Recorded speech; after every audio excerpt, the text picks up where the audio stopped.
सुमन। मामा रवा की होश आ गई। तोहर छोटका मामा कैसन बाड़ा? अब ठीक बानी भैया। सुमन मामा जी ठीक बानी।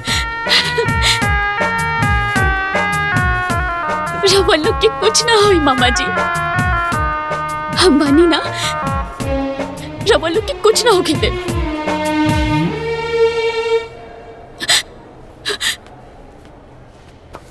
ये सब कैसे भइल मामा? बिटिया सिंपी और काजल हमारी का दोनों बेटी बहुत संकट में बाड़ी सर। का भइल का ओकनी के? ए बेटी ओकरे ससुराल वाले बड़ा दुष्ट बाड़स। ओकरे के 50 लाख रुपया मांगता है सर। हमने के बहुत कोशिश करी सर, लेकिन पैसा के व्यवस्था ना हो पालस। बहुत हाथ गोड़ जोड़नी सर यही टेंशन में हमने कहीं हालत हो गई। ना जाने हम हमार दोनों बेटी कैसा लोइए सर। हमने के बड़ा डर लगा था बेटी। क्या करी कुछ समझे में नहीं कहा ये बेटी। उन्होंने के बचा ला बेटी।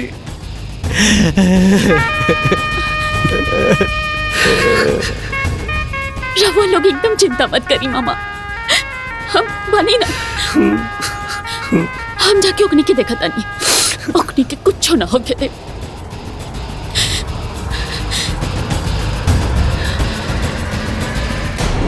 काजल, सिंपी, काजल, कहाँ बाड़ू?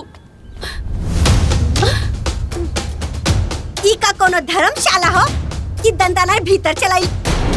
के बाड़ू हो तू? हाँ? हम काजल और सिंपी के बड़ बहन हैं। ओहो, आइल बाड़ू नेतागिरी करे? हाँ? अरे इतना तोहरा के फिकर बा तो 50 लाख रुपया दो। ए बुढ़िया, तोहनी के इतना नीच हो गई लसन। जौन बाप अपन बेटी दे देले ओकनी से पैसा मांगा तड़ा। का मांगा तारा सन? आखिर में वो घर से हमने के मिलने का बा? दोसर के घर लूट के आपन घर भरे में शर्म नहीं खियावत? काहे के शर्म हो? ओकनी के संपत्ति पे हमनिए के हक बा। वैसे भी हमनी के तो मुर्गी फार्म खोले के बा, ओकरा लिए पैसा तो चाहिए। टका गुंडागर्दी करबा? मर्द बाड़ा लोग तो अपन मेहनत से पैसा कमावा और मुर्गी फार्म खोला। और ना हो तो कटोरा लेकर सड़क पर बैठ जा भीख मांगे खातिर। भाषण मत दा, ठीक है? पैसा दे क्या था पैसा दा। न तो जैसे दोनों बुढ़ियन के मार के भगाइले रहनी नू, वैसे तोहरा के मार के भगाई। अच्छा मारब मारब, मार के भगावा लो। मार मार एक रख मार। तोड़ तो सुमित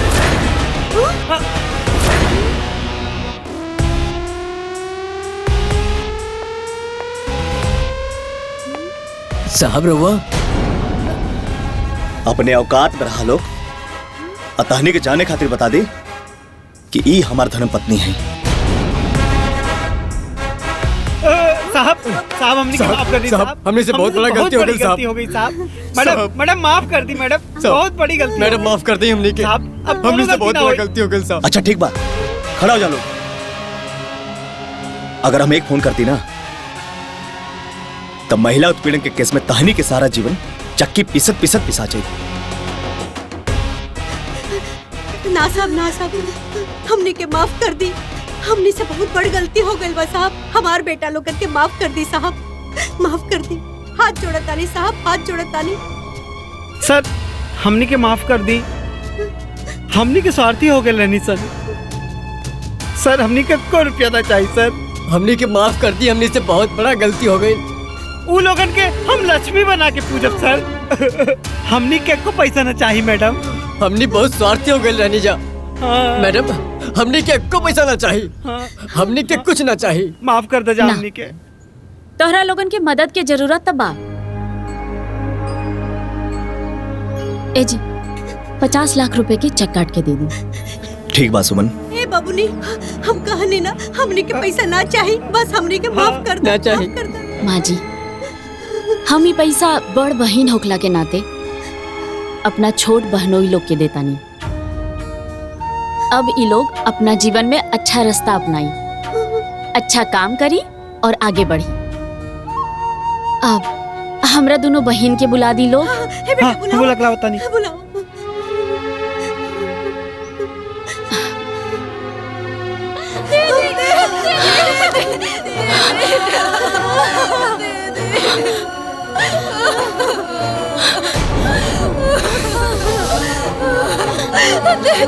ये लोग इंसान ना जानवर बाड़े।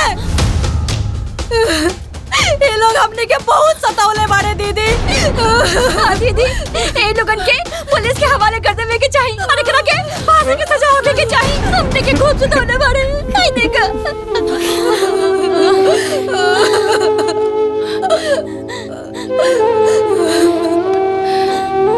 ये लोग अब अपन गलती खातिर शर्मिंदा बाड़न लोग।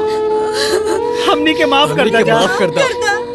हमनी के माफ कर दा सन। ऐसे हमनी के माफ कर दा। अब तोहरा लोग के डरा के कोनो जरूरत नहीं खे। हमें को बड़ बहन होके के नाते अपना और अपना पति की तरफ से 50 लाख रुपया दे रहल बानी, ताकि ये लोग आगे बढ़े, जीवन में कुछ करे।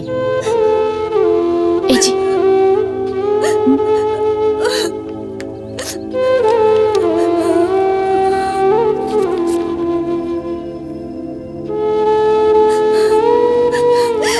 दीदी, ये 50 लाख रुपया तू दे रहल बाड़ू?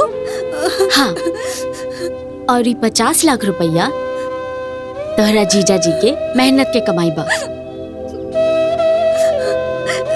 दीदी, ये सब कैसे दीदी? ये सब हम बाद में बताई। अभी हमरा साथे चला, काहे कि दोनों मामा के एक्सीडेंट हो गइल बा।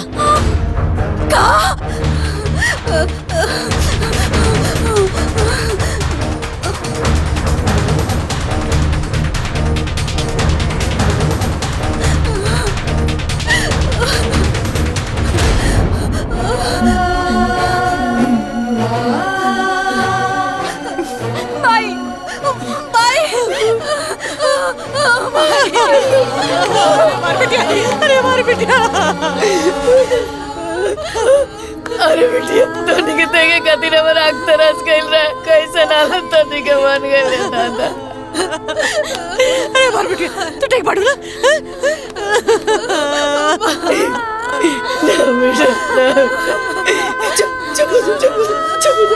भगवान, तू आ गई लो। राक्षसन के चंगुल से चढ़ के आ गई लो। भाई, हम पापा के देखे जाता नहीं। हाँ भाई, बाबूजी कहाँ पड़े? चल दीदी।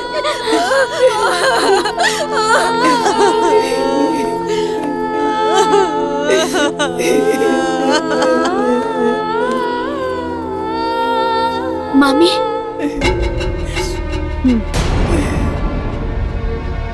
चिंता के कोनो बात नहीं खे। मामा लोग फिर आ गेले ते का देखेल बड़ा का इतर मामा मार गइल बड़ा की जिंदा बड़ा।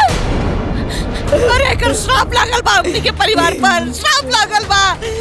अरे कल वो ये बनू से देख देख हमनी के सुहागा भी जिंदा बा। देख देख। अरे हमनी के बेटी तोरा ने बिना बाप के नहीं की सर। हमनी के बाप जिंदा बा, जिंदा।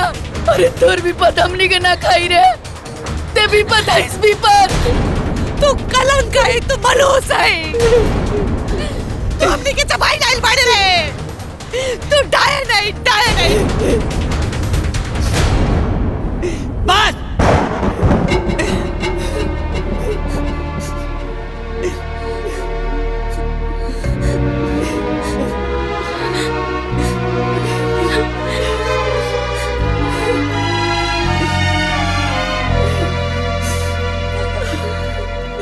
अब कितना बोलबू सरे के? अरे दुष्ट औरत, ई आज जौन भी हमनी के बैल वाला सब तो हनी के कुकर्म के फल। अरे बिना माई बाप के बेटी के तोरी के रोआ रोआ के मुआ डाला सर रे, मत मुआवा सर रे। अरे कल ही आज हमनी के जिंदा है सर ना, कर दे ना।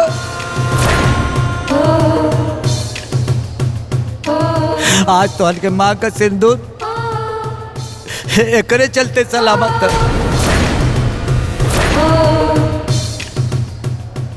अरे कुतिया, पूरा अस्पताल का खर्चा ये उठो ले बिया।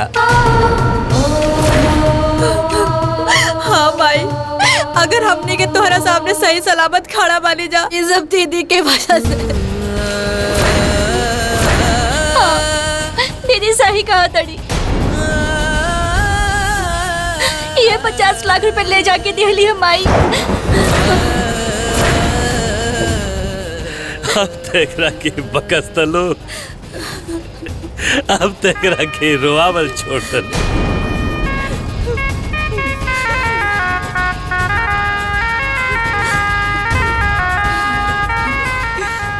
तो हम लोग एकरा के भिखारी के न भेजले रहलू है।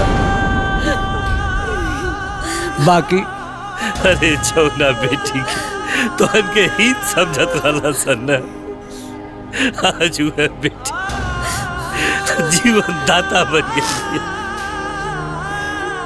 हमनी खातिर भगवान बन के आइल बिया। तोहन के पाप से मुक्ति ना मिली मुक्ति।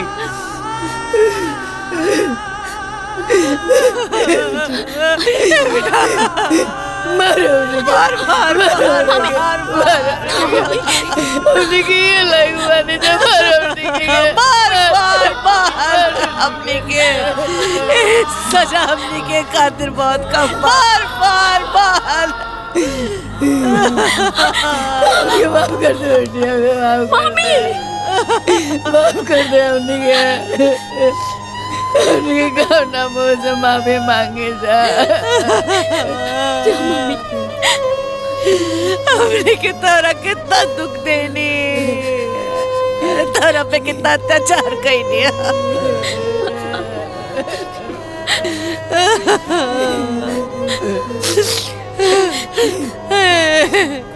बेटी हमरा के माफ कर दे बेटी, माफ कर दे। हमने के माफ कर दे बेटी, हमने के माफ कर दे बेटी। बेटी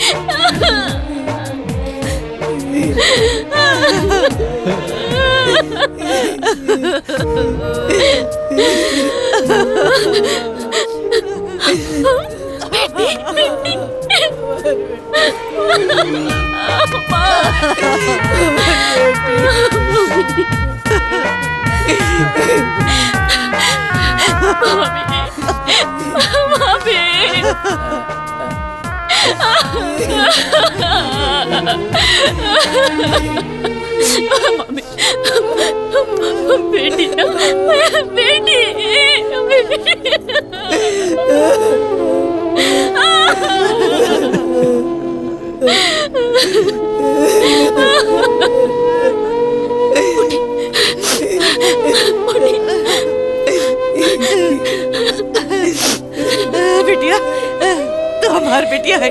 ए दीदी, ये हमारी बिटिया है।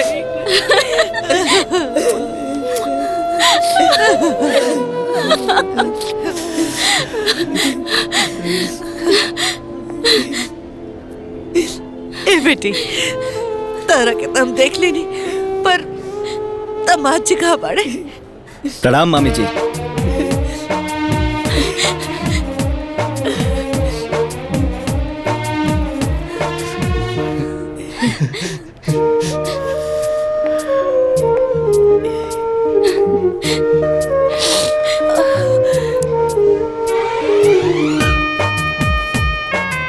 हम है राउर भिखारी दमाद। मेहमान जी, अरे वैसे हमने के हाथ जोड़ के माफी मांगे तो अरे नहीं मामी जी, भगवान हमने के प्रायश्चित करे खातिर ई सारा घटना रचला।